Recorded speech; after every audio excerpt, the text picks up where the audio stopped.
Hola, ¿cómo están? Gracias por acompañarnos. Ya estamos listos para dialogar, como siempre, con una persona invitada que nos parece interesante desde la disciplina que practica, desde el trabajo que hace y los aportes que puede dar a la sociedad y a nosotros acá como televidentes, como periodistas, como comunicadores, para aprender sobre cuestiones que son fundamentales. Por ejemplo, la salud, y en este caso más puntualmente la diabetes, esa enfermedad silenciosa que nos asusta tanto cuando aparece con los síntomas más graves y cuando se complica, o cuando es enfermedad de base que después se torna más grave por otras dolencias, como nos pasó con el COVID, por ejemplo. Vamos a hablar de eso con la doctora Balinotti del MAS, que es además la que está a cargo de esta jefatura ahí en IPS, el Instituto de Previsión Social. Ella nos va a hablar de un mes muy especial que es noviembre, pero también de un avance del tratamiento de la diabetes en Paraguay que es tan importante. Esta es su breve semblanza y luego comenzamos a dialogar con ella.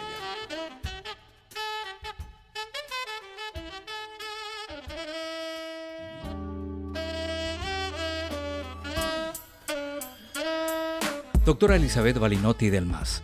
Es doctora en Medicina y Cirugía por la Universidad Nacional de Asunción, especialista en endocrinología y metabolismo, especialista en diabetología, especialista en medicina interna, especialista en nutrición clínica y obesidad.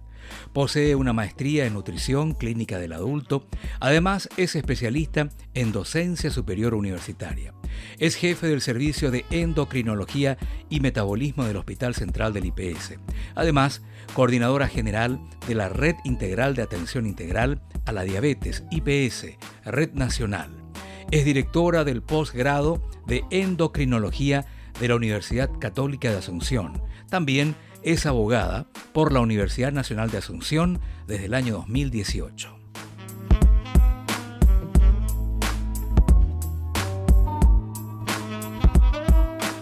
Bueno, vamos a saludar primero a nuestra invitada, la doctora Elizabeth Balinotti del MAS. Doctora, primero, gracias por venir. ¿Cómo está usted? Gracias, querido Mario, por la invitación. Para mí es un honor y un gusto estar contigo acá. Bueno, también y sobre todo voy a hacer una mezcla de periodista, pero también de paciente, porque todo lo que pasamos los 60 ya tenemos nuestros problemitas de diabetes. ¿Eso es como una condición muy casi genética del paraguayo o en general en el mundo pasa esto? Bueno, mira, la diabetes Sí. tipo 2, que es la más frecuente, el 90% de los diagnósticos de diabetes son diabetes tipo 2, es una enfermedad que tiene una base genética. Es decir, nosotros los latinos, los latinoamericanos, tenemos una gran predisposición para desarrollar la diabetes, pero hay factores, digamos, ambientales que ayudan al desarrollo, como por ejemplo el sedentarismo, el sobrepeso, la mala alimentación, hacen que aparezca. En Paraguay, 10,6% de las personas adultas tienen diabetes y eso corresponde aproximadamente a 425.000 personas en Paraguay con diabetes. Que mucho, en realidad, cuando uno suma, son 10 estadios defensores del Chaco llenos. Estas son personas que ya además fueron diagnosticadas, porque también hay muchos que todavía no lo saben a lo mejor, ¿no? No. Nosotros pensamos que 1 de cada 2 no sabe que tiene diabetes. ¿Entendés? Ese es el número. 10,6 es el número que el Ministerio de Salud Pública ha dado en la última encuesta nacional de salud. Conste que hay muchas campañas, se habla de hacer la prueba, hay días especiales, Sí, en el ministerio hay carteles, en IPS también, sí. hay que ir en ayunas simplemente, uno ya sabe, ¿no? Sí, hay que sacarse la sangre y medir el azúcar, ¿verdad? La glucosa, el azúcar en sangre tiene que ser por debajo de 100, o sea, hasta 99 es normal. Sí, De 100 a 125 es glucosa alterada en ayunas, que es prediabetes. Y 126 ya es diabetes. ya, estamos en el borde, justamente, y le llamamos prediabetes como una especie de bálsamo, decimos, no, tranquilo, prediabetes. No, pero Ya estamos en camino, ¿no? ahí quiero hacer un hincapié Sí, sobre la prediabetes. Es un estado reversible, sí, ¿verdad? Entonces hay que hacerle mucho caso a la prediabetes y ajá, hay que tomar decisiones, bajar de peso, claro. hacer ejercicio, cambiar la composición corporal, ser más musculoso, eliminar los alimentos chatarra, ¿verdad? O sea, cambiar la alimentación y tomar una decisión de ser saludable, porque la diabetes es una enfermedad crónica, es una enfermedad progresiva, es una enfermedad que, por supuesto, no se cura. Bueno, comenzamos de lleno ya a hablar del tema porque después vamos a hablar también de algunos avances importantes que se están haciendo. En el mundo, de hecho, y sobre todo con el COVID, como que se encendieron las alarmas, doctora. Tenemos que trabajar sobre el tema porque es una enfermedad de base que se demostró en esta epidemia de que puede ser mortal. Totalmente. La diabetes en sí misma, también por sí misma, produce muchísimas complicaciones, ¿verdad? La retinopatía es la causa más importante de ceguera en el adulto.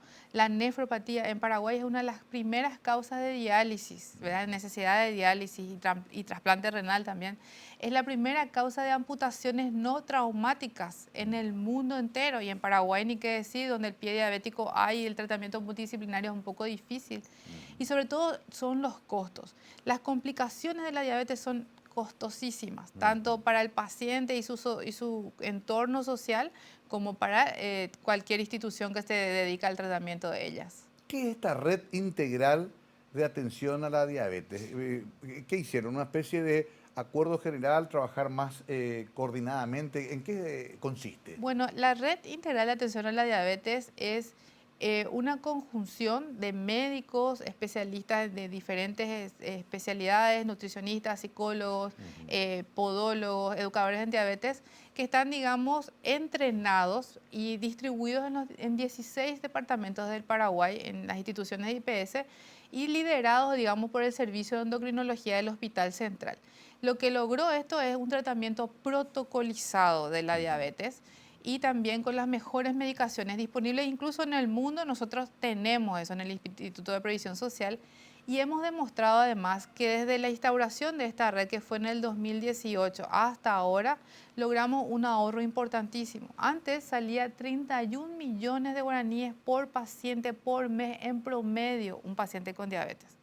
Y ahora eso bajó a 19 millones por mes. O sea, hubo un ahorro de más de $2.600 después de trabajar coordinadamente y protocolizadamente. ¿Y cómo se disminuyó eso? Se disminuyeron las internaciones, que eran las internaciones por las complicaciones más caras de la diabetes, que pueden ser un infarto agudo de miocardio, un accidente cerebrovascular, Claro. un pie diabético que hace que el paciente se tenga que quedar internado por lo menos un mes hasta terminar antibiótico, que le amputen la pierna, que le vea el vascular, que le vea el traumatólogo.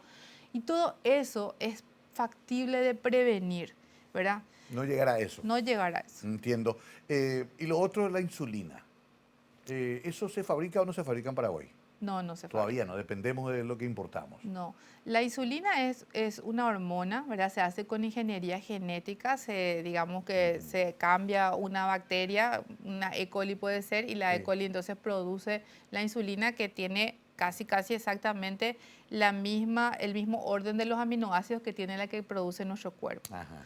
Pero están los análogos de insulina, que son moléculas que fueron modificadas genéticamente, o sea, molecularmente, para que tengan distintas actividades farmacológicas. Sí. Nosotros tenemos las mejores insulinas del mundo, ¿verdad? Y tenemos las que son de acción prolongada y las de acción rápida o ultra rápida. Ya, ahí te quiero preguntar algo que es importante porque vemos más jóvenes ahora con diabetes, algo que antes no se veía. Sí. ¿Es por el cambio de hábito también, doctora?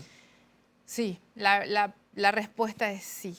También recordemos que en Paraguay más o menos casi el 70%, 69% de la población adulta tiene sobrepeso y obesidad.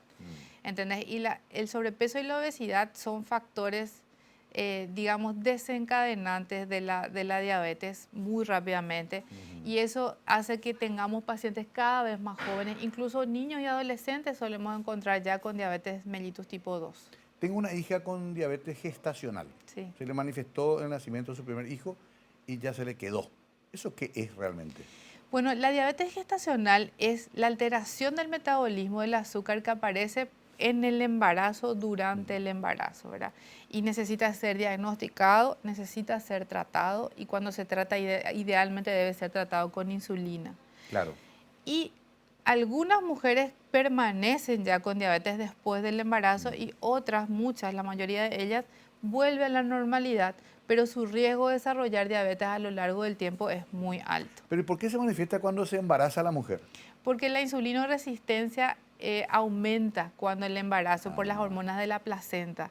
Entonces el cuerpo no puede producir la cantidad suficiente de insulina, porque esa paciente ya tenía un trastorno de metabolismo en los carbohidratos antes, y entonces ahí empieza a subir el azúcar. Pero hay que decir que el punto de corte para diagnosticar la diabetes gestacional es distinto, es más bajo. Más bajo que el que se usa para diagnosticar la diabetes tipo 2 o tipo 1, por ejemplo. En ese número que usted maneja de casi 10% de la población con diabetes y una cantidad de casos, ¿son más las mujeres o los hombres? ¿Quiénes somos los más cabezudos? No, más mujeres. Mira vos, las Más mujeres. mujeres. Quizá por la condición genética, ¿no? También, sí, probablemente que sí, pero mucho más. Ya. Sí. Ahí está otra pregunta también que quiero hacerle. ¿La edad normal de manifestación suele ser más o menos entre los 50 y 60 o ya antes? Por encima de los 40 nosotros Por encima de los decimos, 40. pero claramente la incidencia, o sea, la frecuencia que encontramos llega hasta casi 20% por después de los 60. O sea, si vamos a hacer por rango etario, por encima de los 60 años llega casi al 20%. Hay síntomas, aparte del análisis de sangre, que es lo que hay que hacerse en realidad, pero hay avisos que te da el cuerpo. Y Mario, cuando aparecen los síntomas es que ya está demasiado alta el azúcar, ¿entendés? Entonces, esos son síntomas de alarma, ¿verdad? La polidipsia, que es tener mucha sed. Poliuria, hacer mucho pipí, Sí. ¿verdad? Polifagia, comer mucho. Después, bajar de pérdida de peso sin hacer dieta y estar cansado. Esos son los síntomas clásicos de la diabetes a los cuales nosotros no queremos que llegue el paciente. Queremos que se diagnostique cuando el azúcar está un poco alto y todavía no tenga. Porque finalmente estos síntomas lo que implican es que hay un déficit tanto real o relativo de la insulina. Entonces el cuerpo está utilizando, en vez de glucosa, está usando la grasa y el músculo del paciente para poder sobrevivir. Porque acuérdate que la glucosa es el combustible de las células. Eso le iba a preguntar casi de una manera muy neófita, pero bueno, soy un común, no estudié medicina lastimosamente, pero tengo amigos que, por ejemplo, me dicen, dame algo dulce rápido. ¿Por qué eso es? Porque seguro usan insulina. Sí. Entonces, lo que pasa es que cuando usas insulina, idealmente tenés que comer regularmente todas las horas. Y si, por ejemplo, usas una dosis de insulina X y no comiste nada todo el día, puedes tener hipoglucemias. Y las hipoglucemias son algo que hay que evitar. Entiendo. Porque la hipoglucemia te pone en riesgo de morir, ¿verdad? Pues es una cosa grave. Puede haber un shock, ¿no? Puede haber un shock de hipoglucemia y también te pone en riesgo de desarrollar una complicación cardiovascular, ¿verdad? Entonces hay que ser muy controlador, digamos, de la glucosa. Hay que medirse el azúcar. Ahora también tenemos lo que es el monitoreo continuo de la glucosa. No sé si viste alguna vez. Sí, vi. Eso, si bien en Paraguay todavía no tenemos el representante, pero se compra alrededor en la frontera. ¿Y esa jeringuita que ya está adosada al cuerpo? Esa es la bomba de infusión de insulina. Esa es espectacular, pero se usa normalmente en los pacientes con diabetes tipo 1, que es otro tipo de diabetes, en la cual el paciente no tiene reserva insulínica. Es una enfermedad autoinmune en la mayoría de los casos, en la cual las células beta que producen insulina están totalmente desaparecidas. Entiendo. Entonces hay que insertar la insulina para vivir. Eso puede aparecer en cualquier momento de la vida. Sí, pero no a cualquiera, sino a aquel que tenga la predisposición genética para desarrollar la diabetes tipo 1. ¿Es hereditaria la diabetes? No. Si tu Necesariamente papá no. tiene, no necesariamente, ¿verdad? Porque el 80% de las diabetes tipo 2 es prevenible. Entiendo. O sea, tiene que ver más con los hábitos que con la genética misma de transmitirse de generación en generación. Exacto, pero acuérdate que también nosotros heredamos las costumbres culturales, ¿verdad? Sí. Entonces es que se hereda lo que desarrolla, ¿entendés? Nosotros comemos mucho chipa, sopa paraguaya, ensalada de papa y tortilla en el mismo día. Era una sobrecarga de carbohidratos que tenemos. Quiero entrar a la vuelta en eso, un poco en qué sí y qué no, o qué moderadamente. Porque tenemos también, doctora, la confusión de que son los dulces los que nos generan diabetes. No. Y no es así. No es así. A la vuelta a la pausa vamos a entrar un poco caso por caso y también vamos a preguntarle a la doctora si sos asegurador IPS, cuáles son los recursos que tenés para ir ya haciendo un tratamiento, si es posible, lo más tempranamente que se pueda, ¿no? Vamos a hablar de eso con la doctora Balinotti, aprovechando su experiencia. También vamos a preguntarle un poco acerca de su carrera, que es muy importante y que la ubica como una especialista en la materia. Especialistas que en realidad necesitamos más en el país también. Vamos a hablar también de eso. Ya enseguida, continuamos con la doctora Balinotti del MAS, hoy invitada especial, Conversando la Noche.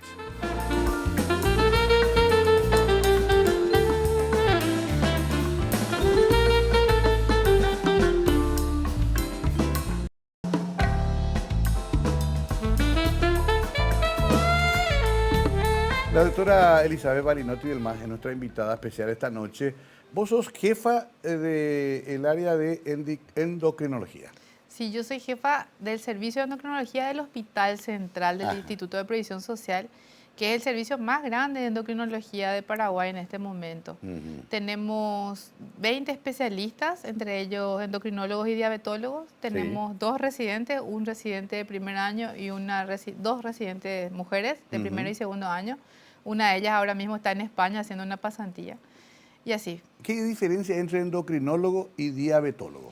Bueno, la endocrinología es, digamos, la especialidad madre. Para ser endocrinólogo uno tuvo que haber hecho medicina interna, 3 años, ser especialista en medicina interna Ok. y después una residencia nuevamente en endocrinología. Ya. Y después sos especialista en endocrinología. Diabetología es una subespecialidad y puedes ser internista o especialista en medicina familiar y hacer un curso de especialidad Ya. sin residencia, por ejemplo, y ser diabetólogo. Es especialista en diabetología. Qué interesante. ¿Dónde te formaste, doctora? Yo me formé en la Universidad Nacional de Asunción como médica, Ajá. después hice mi residencia en el Instituto de Previsión Social, fui la primera residente de endocrinología del Instituto de Previsión Social y por la Universidad Católica de Asunción y después me fui a la Universidad Emory en Atlanta a hacer también una pasantía bastante interesante con el doctor Guillermo Umpierres, que es un referente mundial en diabetes y en endocrinología. Y después volví a trabajar acá y estoy desde ese tiempo trabajando en endocrinología y diabetología. O sea, toda tu vida dedicaste a esto. Esto es tu carrera de vida, digamos. Sí, sí, sí. Pero también tengo una maestría en nutrición clínica del adulto, Ajá. ¿verdad? Hago mucho trabajo con obesidad y pacientes bariátricos. Ya. Y alguna vez estudié Derecho y soy abogada por la Universidad Nacional de Asunción también. Bueno, tenés para defenderte en todo caso, por cualquier caso raro, ¿no?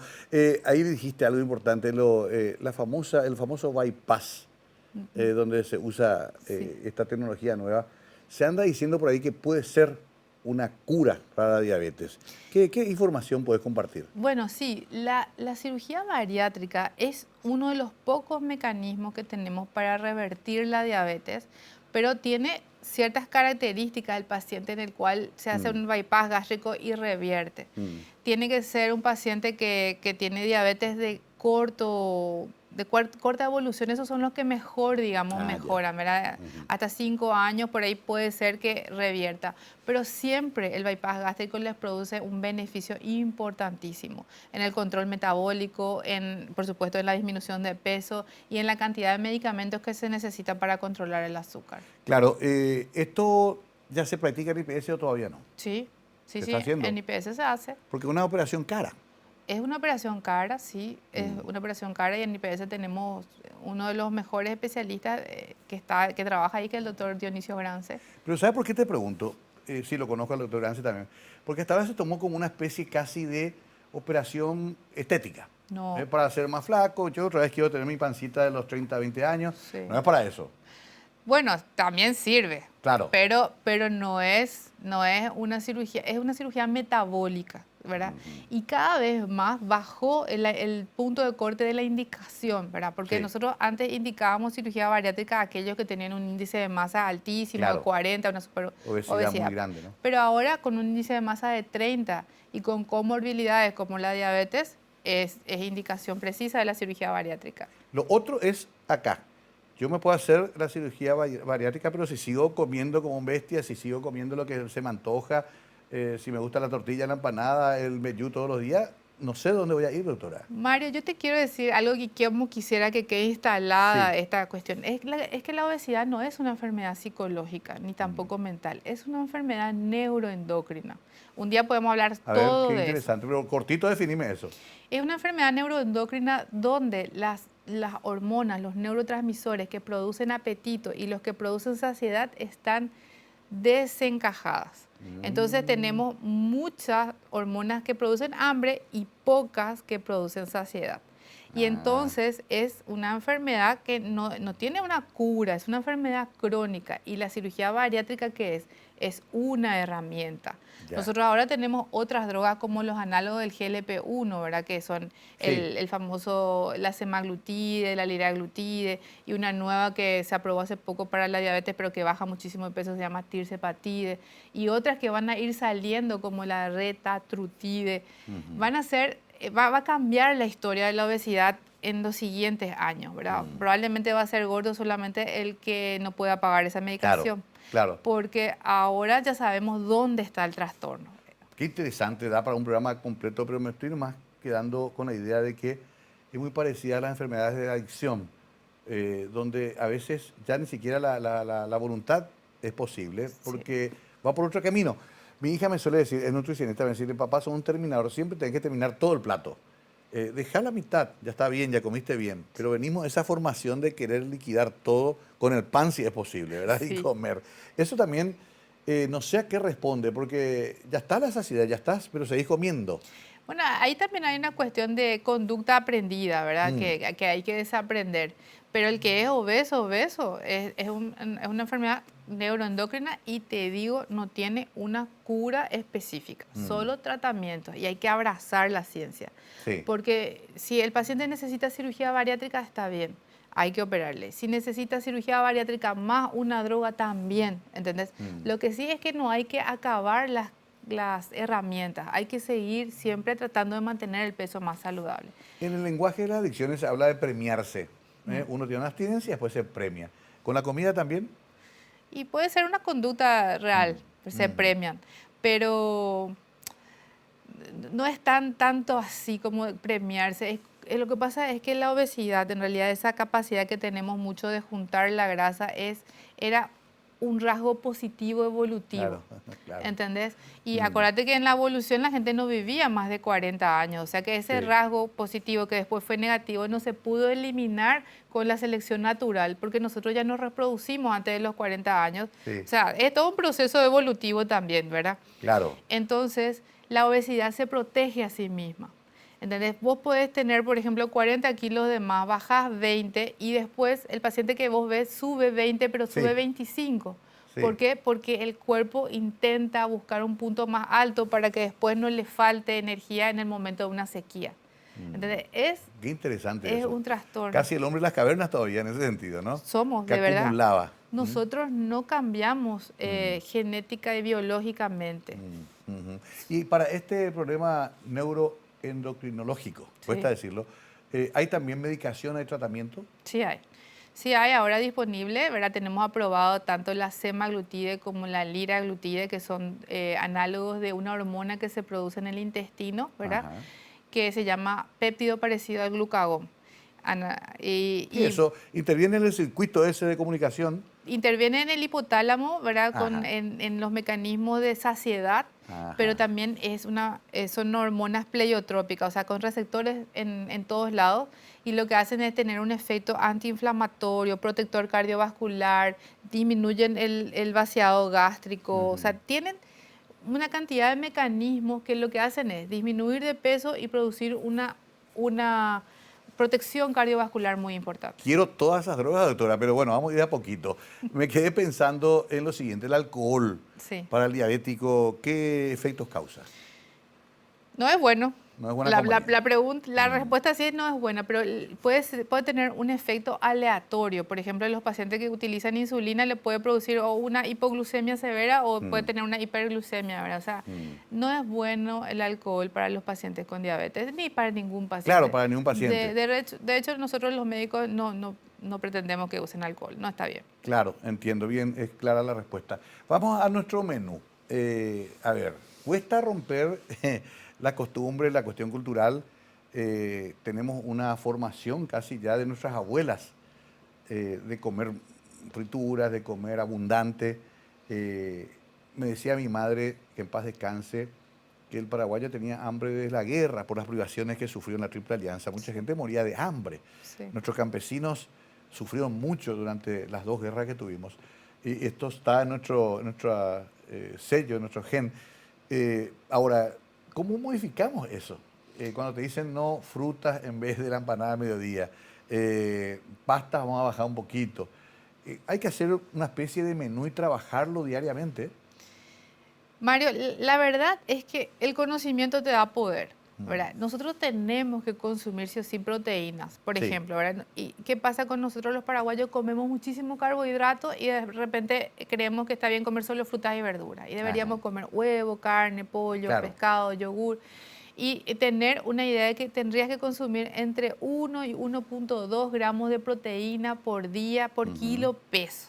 ya. Entonces, tu estructura debería tener en el desayuno, por ejemplo, un huevo duro, un café y una fruta, Mm, no el pan, mm, ¿verdad? En la media mañana puedes, sí, comer una fruta y un yogur, y en el almuerzo siempre una porción de carne, 2 o 3 cucharadas de arroz o mm, fideo y una ensalada.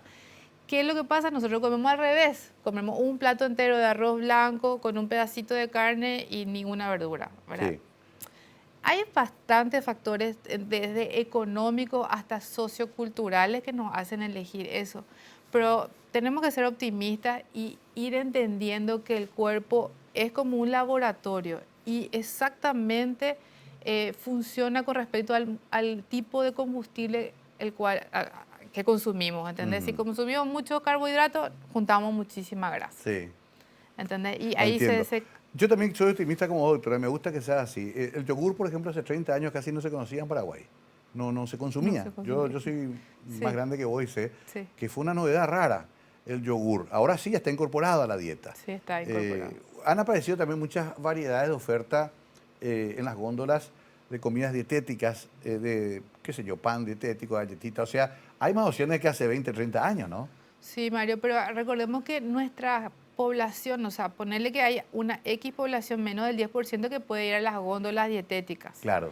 Lo que Mm, nosotros tenemos que apuntar es a entender profundamente que lo que podemos comer no necesariamente es más caro, ¿entendés? mm, Entonces de repente un pollo no es tan caro como la carne, claro. ¿verdad? Y aprender a cocinar y darle sabor y guardar en la heladera ya todo preparado por porciones, Mm, juntarse un domingo en familia y hacer todo el menú de la ujú. semana, ¿verdad? Y cuidar el peso, hacer que eso sea una cultura, ¿verdad? Como es en Europa, vos le ves en Europa a Sí. la gente caminando y todos delgados y decís cómo lo lograron. Y en realidad es una cuestión cultural también, Mm. ¿verdad? En Estados Unidos menos. No, en Estados Ahí Unidos más no, difícil, no ¿eh? es Vos ejemplo. estuviste ahí, sabés que es un Sí, problema grande para ellos, ¿no? grande, así mismo. Bueno, voy a hacer una pausita rápida, quiero seguir después. Cuando va alguien al IPS, después de trabajar toda su vida, un obrero, una maestra, y dice, bueno, tengo este problema, ¿cómo se comienza el tratamiento? A la vuelta, quiero preguntarle a la doctora Balinotti, que hoy la verdad que nos está ilustrando muchísimo en términos muy sencillos de un problema complejo de la salud pública paraguaya. Y todavía me olvidé preguntarle cómo vamos a formar más especialistas en este tema en Paraguay, ya que hay una demanda grande y no hay una provisión suficiente, una renovación suficiente de profesionales. ¿Cómo zanjamos esa brecha? Enseguida, ese y otros temas acá conversando la noche.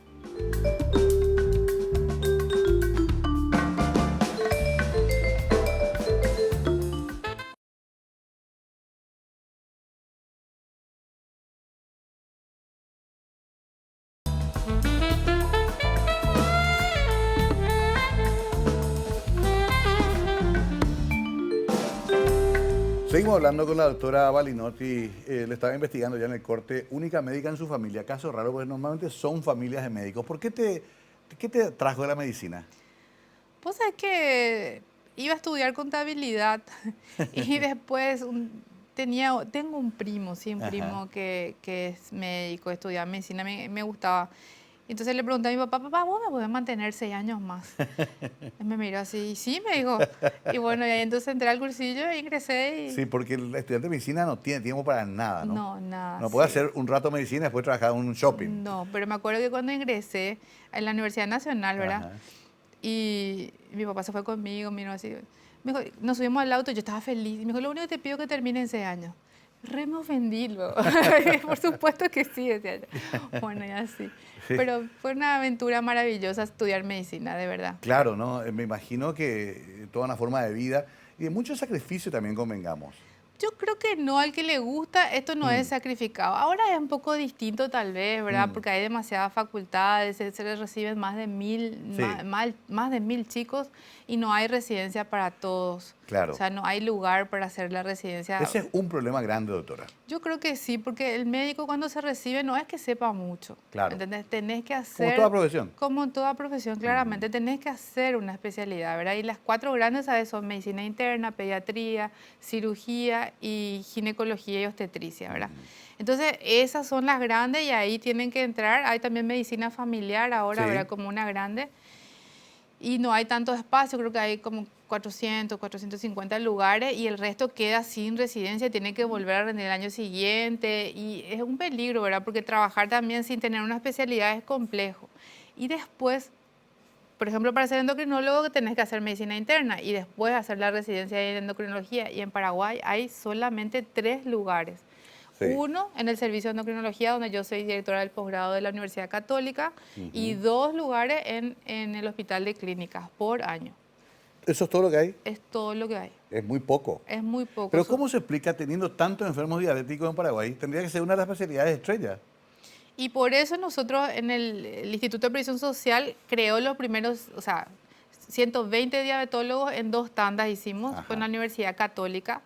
Pero después por problemas administrativos, burocráticos y de tribu no se siguió. Estamos en ese proceso otra vez tal vez de crear nuevos especialistas en diabetología porque eso es más sencillo. Tienen que ser internistas o especialistas en medicina familiar y después hacen 2 años de un posgrado en diabetología. Y en el sistema público nacional, dejando de lado EPS, Hospital Nacional de Itagual, las grandes cabeceras departamentales, ¿qué hacemos? No tienen residencia en endocrinología. Es complejo, o sea, tenés que tener un staff de personal que sea docente, que esté calificado para eso y aparte del hospital tiene que tener los recursos también para poder hacer la especialidad, ¿entendés? O sea, hay que cumplir ciertos requisitos. Entiendo. Y entonces, cuando va un paciente con diabetes diagnosticado, ¿quién la atiende en estos lugares? Bueno, nosotros hicimos un proyecto justamente y logramos protocolizar primero y entonces lo que hicimos fue entrenar al personal. Entonces, en todo el país, en todas las cabeceras y en los lugares, incluso en los puestos de salud, tenemos personal que está entrenado para el tratamiento de la diabetes y ellos son los que le atienden en esos lugares. Y como tenemos una red, si hay algo muy complejo, entonces van viniendo hacia el hospital central, ¿verdad? Estamos hablando solamente de IPS. Sí. El Ministerio de Salud, que yo no estoy ahí, pero está el Programa Nacional de Diabetes, también tiene su mecanismo. Entiendo. Está bien, porque evidentemente con esta cantidad, con esta población de personas afectadas por la diabetes, necesitamos una respuesta más masiva. ¿Se podría alcanzar, digamos, un mayor número de residentes, un mayor número de especialistas? ¿Hay un avance hacia un crecimiento o vamos a ir muy despacio? Yo creo que vamos a ir muy despacio porque imagínate el asunto que hay con las universidades que no están tan bien preparadas. Y claro. eso. Entonces, nuestra capacidad no es tan grande, pero estamos en ese proceso de resolverlo, ¿verdad? No hay una respuesta que yo te pueda dar. Claro, entiendo. Pero lo que sí, arreglamos lo que podemos con las herramientas que tenemos y es mucho ya lo que hicimos. Por ejemplo, de 51.000 pacientes, 52.000 pacientes que atendimos en el 2022, ahora pretendemos aumentar a 100.000 nuestra oferta de servicio en IPS. Y nosotros, haciendo los cálculos poblacionales, sabemos que más o menos 125.000 personas con diabetes son asegurados de IPS. 125.000. Sí. Qué mucho. Bueno, en la epidemia, en la pandemia, ¿dónde estabas, doctora? ¿Estabas acá en Paraguay? Sí, acá. ¿Cómo fue esa experiencia? Y bueno, nosotros nunca dejamos de atender. Nos pusimos todas las batas posibles, pusimos un vidrio en nuestro escritorio y atendíamos muchísimo. No dejamos de atender. Al principio hicimos teleconsulta, ¿verdad? Sí. Porque lo que pasa es que la provisión de medicamentos era muy fundamental, entonces no pudimos dejar de trabajar. Entiendo. Y el servicio de endocrinología fue uno de los pilares también en eso y trabajamos full. ¿Por qué afectó tanto a los diabéticos el COVID? Porque la diabetes y la obesidad son estados que producen un estado inflamatorio basal. Ajá. Y recordate que el COVID también producía una inflamación, entonces la respuesta inflamatoria era terrible y entonces el cuerpo no se podía defender correctamente y fallecían por eso. En realidad lo que les mataba era la respuesta inflamatoria. Claro. Sí. Evidentemente que ahí también nos dimos cuenta mucho o valoramos más el tema de tomar en serio la diabetes, ¿no? Porque evidentemente que tomó a mucha gente que estaba o ya en estado muy avanzado o que inclusive a lo mejor se enteró en ese momento que tenía diabetes. Así mismo. Y también después del COVID, mucha gente debutó con la diabetes. Ajá. O sea, que como que aceleró, digamos, el Claro. proceso.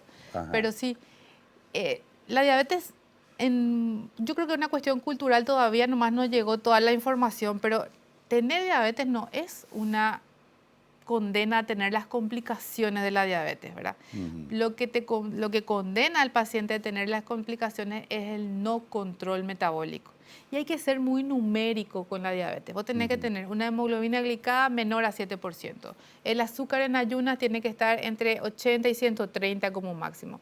Nunca en el día debe subir más de 180 el azúcar. La Ah, presión tiene que ser 120, 80. El colesterol LDL tiene que ser menos de 100. Es decir, saber los objetivos numéricos hace que el paciente tenga un dominio y un poder sobre su salud que es importantísimo. qué importante eso. ¿Cada cuánto hay que hacerse eso? Y cada 3 meses, Es lo ideal. idealmente, pero podemos así, tiene muy buen control, cada 4 o 5 meses estaría Claro, bien. no estoy pensando, yo ya pasé 3 meses, tengo que volver a irme. Pero Tenés. hay una prueba muy difícil que es la de tomar, El eh, test de tolerancia oral a la glucosa. exacto, es una cosa medio dulce que tomás Sí, mucho y sí. después te toman te quitan la sangre. Pero no necesariamente, ¿verdad? O sea, Ajá. ese es el test, digamos, más específico, pero si tu azúcar está a 130 y te hiciste el otro día está a 130, no hay duda de que tenés diabetes, no necesitas hacerte el test, Ajá. ¿entendés? Mm. Si es que tenés una hemoglobina glicada de 6,5%, no hay necesidad de que te hagas el test, ya tenés diabetes, no necesitas, y no existe eso, tengo un poco de diabetes, es Claro, tener o no o no tener. tenés. Mm. Sí. Y una vez que tenés, ya tenés para toda la vida, Es una enfermedad crónica. crónica y progresiva. Pero que se puede tener en un punto, digamos. Sí, ahora tenemos las herramientas geniales, ¿verdad? Los análogos del GLP-1. Tenemos otro grupo de medicamentos que se llaman los inhibidores del SGLT2, que que da para un programa entero hablar sobre eso, pero tienen un mecanismo de acción muy especial que es que producen glucosuria, es decir, que hace que haya pérdida de glucosa por la orina, Ajá. ¿verdad? Y entonces baja el azúcar, pero también produce digamos que elimina el líquido extra. Sí. Entonces hace que el corazón descanse, ¿verdad? Entonces tiene un efecto protector de Ah. cardiovascular importantísimo, ¿verdad? Y nada, o sea, tenemos cada vez herramientas más sofisticadas y sutiles. ¿Por qué, doctora Balinotti, los sangrados son tan profundos o tan profusos, perdón, con la diabetes, los cortes? Hay personas que han tenido situaciones muy difíciles cuando tienen ese tipo, una fractura. ¿Por qué eso? Porque tienen lesiones microvasculares, ¿verdad? Entonces, que se van cerrando las arterias y las venitas más pequeñitas y eso que hace limita la oxigenación de los tejidos distales. Sí. Entonces, ahí es donde no puede haber una buena cicatrización. Y eso ocurre porque tuvo mal control metabólico antes. Yo siempre le digo al paciente, siempre se quejan que IPS, no sé qué, pero en realidad es que cuando el paciente tiene un pie diabético, una neuropatía o una vasculopatía muy severa, son muchos años de evolución con muy mal control metabólico que no se pueden resolver con un medicamento porque lo que se pierde ya se pierde. ¿Entendés? Y ahí Entonces, no tiene que entrar el flebólogo también. el vascular, Sí. no el flebólogo, probablemente el cirujano vascular. Ah, vascular. Sí, porque se hace un bypass, o sea, una cirugía impresionante, donde vuelven a unir una arteria con una vena y es una cosa impresionante, realmente. Tecnológicamente, en IPS se hacen cirugía que en otro lado saldría $60.000, por ejemplo, ¿verdad? El bypass de miembros inferiores. Por eso siempre decimos que hay que cuidar nuestro EPS, sobre todo las personas, los trabajadores que dependemos del Seguro Social. Por último, antes de la última pausa también, otras enfermedades clásicas que aparecen al lado de los análisis de diabetes, por ejemplo, triglicéridos, colesterol, también forman parte de una especie de paquete que afecta o que interactúa entre todas esas enfermedades. Sí, lo que hace es aumentar el riesgo cardiovascular brutalmente, Ok. ¿verdad? Pero la hipertrigliceridemia, por ejemplo, es por la ingesta excesiva de carbohidratos, Sí. ¿verdad? Y por la insulinoresistencia que tiene el paciente, es un Ah. marcador. Y el colesterol elevado, a no ser que tenga una enfermedad genética que haga que tenga el colesterol elevado, es también por la dieta, Sí. ¿Entendés? O sea, Entonces, siempre está vinculado a la dieta. no siempre, si tenés una enfermedad genética es Ya. por eso, pero en general es por la dieta, ¿verdad? Pero hay que saber que el consumo de las estatinas, ¿verdad? Como la atorvastatina, rosuvastatina, es fundamental en los pacientes con diabetes o cualquier otro paciente que tenga un riesgo cardiovascular Ahí me elevado. mataste eso último. ¿Qué eso es en términos neófitos? Es una droga que baja el colesterol. Ah, ok. Sí, y hay unas calculadoras de riesgo, ¿verdad? Que mete la edad del paciente, su colesterol y no sé qué, y ves si Ah. el riesgo de tener un evento cardiovascular mayor, como un infarto agudo de miocardio, un accidente cerebrovascular, es mayor a 7,5% para 10 años, ese paciente tiene que recibir estatinas, que son esas drogas que te dije, Sí. para siempre. Importante aquí el punto de los chequeos. Porque nada, esto va a aparecer si no hacemos un chequeo. O va a aparecer muy tarde, que ya es otro problema. Exacto, o va a aparecer o vas a enterarte después de un evento. Mm. Y el evento, eso es irreversible. O sea, cuando el corazón se murió, un pedacito del corazón ya se murió, se dilata, ya hay un Sí. problema. Cuando el cerebro se dañó, no es que se puede recuperar. Entonces, nosotros tenemos que ir a la prevención primaria, prevenir la diabetes. Y secundaria es cuando ya tenemos diabetes, pero queremos que no pase nada más.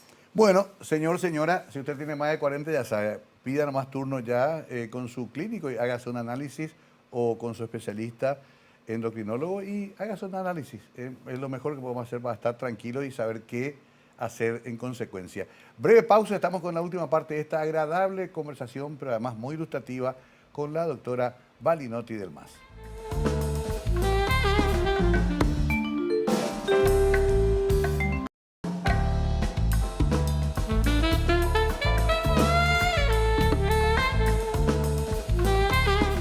La doctora Elizabeth Balinotti del MAS está con nosotros. Ella es endocrinóloga, está al frente de esta especialidad en IPS, un instituto fundamental para la salud de nuestra gente, de nuestros trabajadores, pero además tiene un conocimiento global de toda la situación con respecto a nuestro país. Entrando un poco ya en este noviembre, que es importante. ¿Por qué noviembre se elige para concienciar? También están el tema de la próstata, también es noviembre. También. Octubre pasamos con el cáncer de mamas. Es como que se van eligiendo meses temáticos, ¿no? Claro, la OMS declaró el 14 de noviembre como Día Mundial de la Diabetes para el awareness, para estar en conciencia. Sí. Y el signo de la diabetes es un círculo celeste que significa que todos estamos unidos bajo un mismo cielo y que muchos, casi todos tenemos algún familiar, pariente, cercano, amigo, vecino o nosotros mismos somos portadores de diabetes. Y tiene que ver con el cumpleaños, con la fecha de nacimiento de Banting, que fue el que descubrió la insulina. Ah, mira vos. Sí. Y eso se hace mundialmente entonces. Mundialmente. En IPS, ¿qué vamos a hacer este mes de Bueno, noviembre? el 14 de noviembre vamos a tener una clase de cocina. Ya tuvimos el lanzamiento de lo que es la ampliación de la red de atención integral a la diabetes.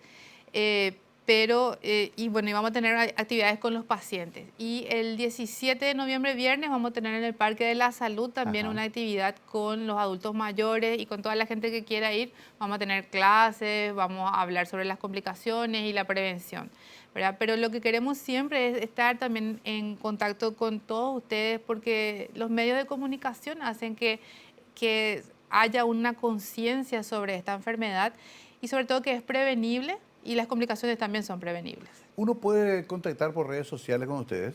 Viste que ahora la gente se comunica por Instagram, Facebook. Yo tengo mis páginas. redes. ¿Figuras como qué? Elizabeth Balinotti. Ahí podemos entrar Pueden hablar conmigo ahí sin pueden problema. preguntarte lo que quieran sobre el Sí, tema. totalmente. Bueno, está la página de IPS también. Está ahí, los turnos se sacan con Claro. endocrinología, con diabetología, tanto por el call center. En el Hospital Central también se dan los turnos en la secretaría a la mañana del servicio de endocrinología. Y cada uno de las clínicas periféricas en todo el área central dan turnos por el call center y también se da turnos allí.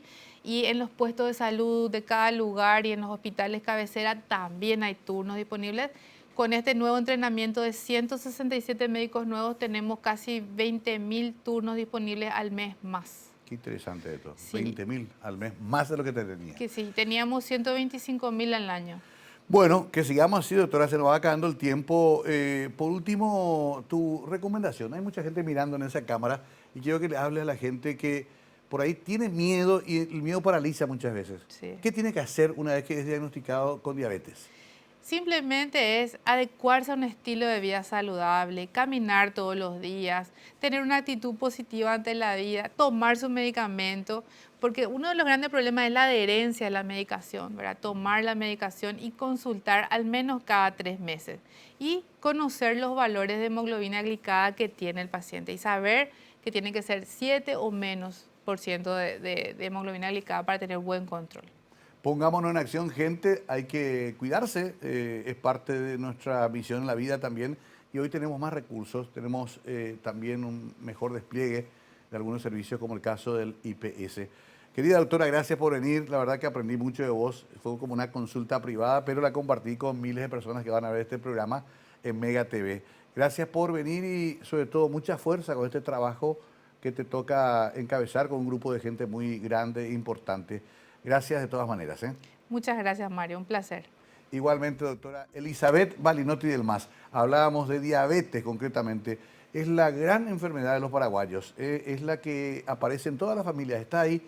La tememos, sí, como toda enfermedad, pero hay que enfrentarla también y sobre todo tenemos que ser responsables. Gracias y tengan ustedes muy buenas noches.